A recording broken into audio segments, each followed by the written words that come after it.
UPSC TRE 4 का इंतज़ार करते करते ना हम में से बहुत लोग थक गए हैं। कभी लगता है पढ़ाई करूं, फिर लगता है नोटिफिकेशन नहीं आ रहा है, कभी कभी खूब जोश आ जाता है और फिर 2 दिन बाद वही कन्फ्यूज़न।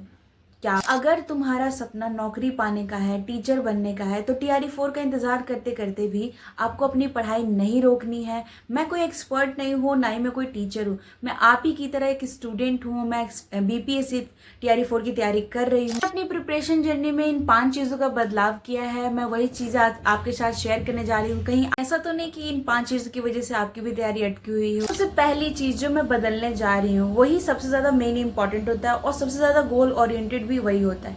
सबसे पहली चीज़ जो मैं बदलूंगी वो है कि अपना टारगेट फिक्स करो कि आपको किस एग्ज़ाम के लिए प्रिपरेशन करना है। अगर आपको टीआरई 4 के लिए करना है तो टीआरई 4 के लिए करिए, या फिर सीटेट के लिए करना है तो सीटेट के लिए करिए, या फिर यूपी टेट जो भी आपको देना है, एक एग्ज़ाम को आप पहले फिक्स करो, उसी एग्ज़ाम की तैयारी करो। आप 10 सोर्सेस मत रखो कि मुझे ये भी एग्ज़ाम क्वालिफाई करना है, ये भी करना है, इन सब का एक साथ मर्ज करके पढ़ना है, तो कभी पूरा नहीं होगा और ऐसे में ना वो एग्ज़ाम निकलेगा ना आपसे ये एग्ज़ाम निकलेगा।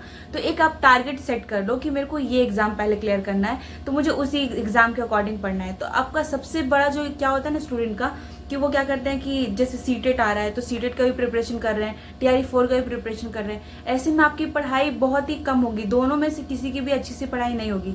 तो सबसे पहले जो आपके सामने है, जो आपके पहले है, आप उसको सेट करो। अगर किसी का सीटेट का एग्जाम है तो पहले सीटेट का ही प्रिपरेशन करो, उसी के हिसाब से अपने बुक लिस्ट, अपनी प्रैक्टिस सेट, उसी के हिसाब से उसको मर्ज करो, उसी हिसाब से तैयारी शुरू करो। ये नहीं कि आप सीटेट कर रहे हो और आधे टाइम पे बीपीएससी टीआरई 4 की तैयारी कर रहे हो, ऐसे मत करो। जो हो सकता है, जितना हो सकता है, आप एक एग्जाम को टारगेट करके चलो, तभी आपका एग्जाम क्लियर हो सकता है, ज्यादा चांसेस है। मैं क्या कर रही थी, मैंने भी 1-2 फॉर्म भर रखे थे, तो मैं भी वो चीजों को साथ में लेके पढ़ी थी कि उसमें मैथ ज्यादा आता है, इसमें कम आता है, उसमें ये सिलेबस ज्यादा आता है, इसमें कम आता है, तो दोनों को टारगेट करके चल रही थी मैं। लेकिन अब मैंने वो चीज छोड़ दिया है। मैंने वो पहली चीज जो मैंने अभी से छोड़ दिया है, मैं आपको भी कहूंगी अगर आप भी ऐसा गलती कर रहे हो तो ये गलती बिल्कुल मत करना। आप सिर्फ एक तैयारी को चालू रखो, एक चीज चूज करो, ये 10 चीज के चक्कर में नहीं। अभी फिलहाल मैं बीपीएससी टीआरई 4 को ही अपना प्रायोरिटी दे रही हूँ, पीआरटी का, तो पीआरटी के लिए ही मैं पढ़ूंगी। दूसरी चीज तो मैंने अपनी प्रिपरेशन जर्नी में चेंज की है, वो बहुत ज्यादा मोस्ट इंपॉर्टेंट है और मैंने कई बार आपको वीडियो में बताया भी कि अगर ये गलती अभी भी कर रहे हो तो सिलेक्शन लेना बहुत मुश्किल है।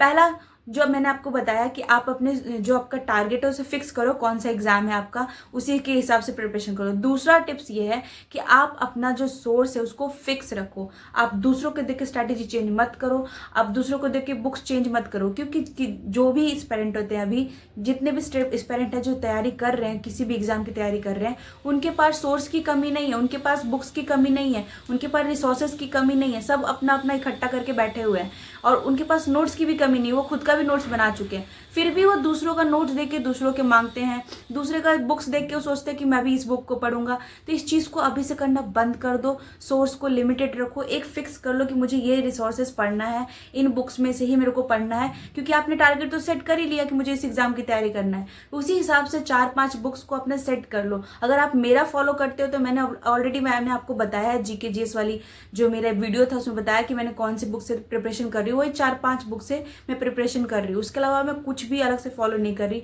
मैं किसी भी टीचर का, किसी भी जो अपनी एस्पिरेंट लाइफ दिखा रहा है, कोई भी अपनी जर्नी, उसका नहीं देख के चेंज करती, क्योंकि मेरा खुद का भी मैंने बना रखा है रिसोर्स कि मुझे कहाँ से पढ़ना है, तो वही करो। क्योंकि आप अगर बार बार देख के, आज मेरी देख रहे हो, कल किसी और की देखोगे, उस हिसाब से अगर चेंज करोगे तो आपको लगता है कि आपका पूरा हो जाएगा सिलेबस, तो ये चीज़ करना बंद करो। सोर्स को फिक्स रखो। आपका जो सोर्स है वो लिमिटेड है, आप जिसमें जितना आपके पास रिसोर्सेज है ना, उतना ही सबके पास है अलग अलग लैंग्वेज में, ठीक है।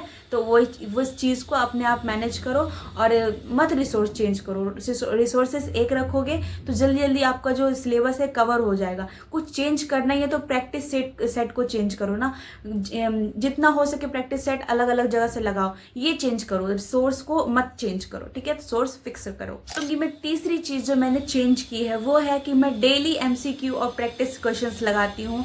चाहे जो भी हो जाए, मैं जो भी पढ़ रही हूँ वो सारा प्रैक्टिस जरूर करती हूँ। मैं उसको एमसीक्यू के थ्रू भी कर सकते हो, क्योंकि एमसीक्यू के थ्रू प्रैक्टिस करने में ज्यादा इजी रहता है और आपको ज्यादा अच्छे से समझ आता है। तो आपको डेली एमसीक्यू लगाना है, प्लस पीवाईक्यूज को तो देखना है, आपको छोड़ना बिल्कुल भी नहीं है, ठीक है। तो पीवाईक्यू अगर नहीं करोगे तो सोचोगे एग्जाम के टाइम करेंगे तो सब हौच पौच हो जाएगा, तो तो वो चीज़ नहीं करना है। आपको डेली MCQ लगाना, डेली PYQs करना है। ऐसा नहीं करना है कि आप पूरा वीडियोस पे वीडियोस देखे जा रहे हो, नोट्स पे नोट्स पढ़े जा रहे हो, पूरा भंडार लगा रखा है नोट्स का, उसको पढ़े जा रहे हो और वीडियोस को देखते जा रहे हो और सोच रहे हो हाँ हाँ आ गया। तो ऐसा कुछ नहीं होता है। आप उसी वीडियोस को टॉपिक उठा के क्वेश्चन लगा के देखना, फिर सोचोगे अरे ये क्वेश्चन तो आता था मेरे को, ये तो मैंने समझा था, इसका आंसर क्या होगा, A होगा B होगा, ये तो कन्फ्यूजन क्रिएट हो रहा है। तो ये इसीलिए होता है क्योंकि आप सिर्फ वीडियोस को देख के एनालाइज कर लेते हो कि आपको सब कुछ आता है। आप नोट्स को देख के उसको बार बार पढ़ के ये सोच लेते हो कि मैंने तो पढ़ाई था, एग्जाम में हो जाएगा, एक बार क्वेश्चन लगा के तो देखो हो जाएगा नहीं हो जाएगा। वो तो पहली चीज़ में हमें क्या करना है, डेली MCQ लगाना है, डेली PYQ लगाना है, ताकि हम जो भी हम पढ़ रहे हैं उसे भूले ना। चौथी चीज़ है वो है रिविज़न। सुनने में बहुत बेसिक लग रहा है, लेकिन ये रिवीजन ही आपको एग्जाम में एक सीट पक्का करवाएगा। पता है क्या होता है, हम पढ़ते जाते हैं, नोट्स पढ़ रहे हैं, बुक्स पढ़ रहे हैं, सब कुछ पढ़ते जाते हैं और जब अगर हम नया कुछ पढ़ते जाते हैं तो हमारा माइंड ऐसा है, एक ह्यूमन नेचर है और आपके साथ भी होता ही होगा, मुझे लगता है मेरे साथ तो होता है ये चीज़ें, कि जो मैं नया पढ़ती हूँ वो तो मेरे माइंड में रहता है, 3 से 4 दिन तक रहता है, और जो मैं पिछला पढ़ रखा होता है मैंने, वो मेरा पीछे से साफ होता जाता है। आप मुझे कमेंट में बताना कि आपके साथ भी यही होता है कि नहीं, पर मेरे साथ होता है। तो ये जो रिवीजन जो वर्ड है ना, उसको सिर्फ वर्ड नहीं समझना, ये बहुत बड़ा चीज़ है। तो इसको क्या करना है, आपको जो भी आपने पढ़ा है, पिछला जो भी पढ़ा उसको रिवीजन करते रहना। अगर आप रिवीजन करना छोड़ दिए तो वही होगा हाल जो मेरा हुआ था। मैं रिवीजन करना बिल्कुल ही मैंने छोड़ दिया था, सिर्फ नया पढ़े जा रही थी, बुक्स को रीड करे जा रही थी।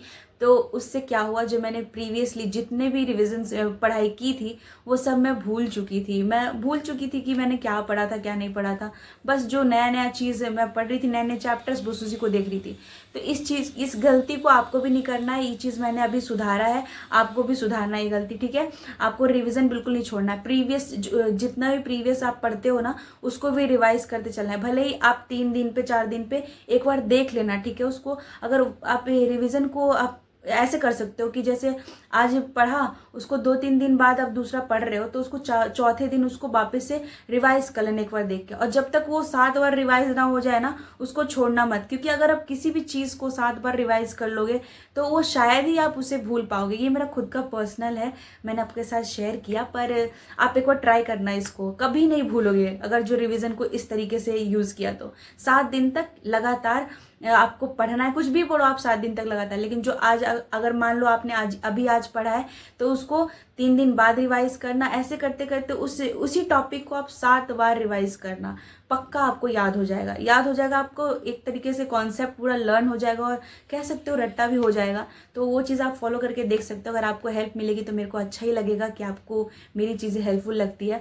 और जो 5वां जो सबसे ज़्यादा इम्पॉर्टेंट है, जो मैंने अभी करना शुरू किया है, ज़्यादा दिन नहीं हुए, बस 2 वीक हुआ है मेरा, और मैंने आपके साथ शेयर नहीं किया है। नेक्स्ट वीडियो में शेयर करूँगी कि मैंने कैसे वीकली एनालाइज किया, ठीक है। तो 5वां पॉइंट क्या है, वीकली एनालाइज करना अपने आप को कि आपने क्या पढ़ा, कितना पढ़ा, जो आपने टारगेट सेट किया था 1 वीक का वो आपने पढ़ा भी कि नहीं पढ़ा, और पढ़ा तो कितना पढ़ा, पिछले वीक में कितना पढ़ा, इस वीक में कितना पढ़ा, क्या उससे आप नीचे गए हो या ऊपर गए हो। जब तक आपको समझ में नहीं आएगा ना, जब तक पढ़ने में मन ही नहीं लगेगा। तो आपको पढ़ने के लिए, अपने आप को एनर्जी बूस्ट करने के लिए आप क्या कर सकते हो, हर वीकली संडे को आप एनालाइज करना अपने आप को कि इस वीक आपने क्या पढ़ा, क्या सीखा, और पिछले बार से ये बेहतर था या उससे थोड़ा सा कम था या थोड़ा ज़्यादा था। इससे क्या होगा, आपकी जो जर्नी है वो ज़्यादा जॉयफुल लगेगी और लगेगा कि हमने कुछ पढ़ा है, इस वीक हमारा अच्छा गया नहीं गया।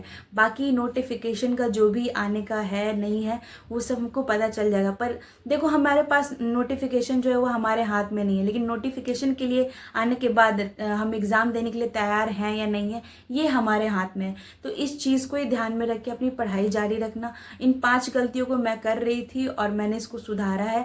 आप भी इस गलती को अगर कर रहे हो तो अभी से बंद कर देना, और नहीं कर रहे हो तो बहुत अच्छी बात है।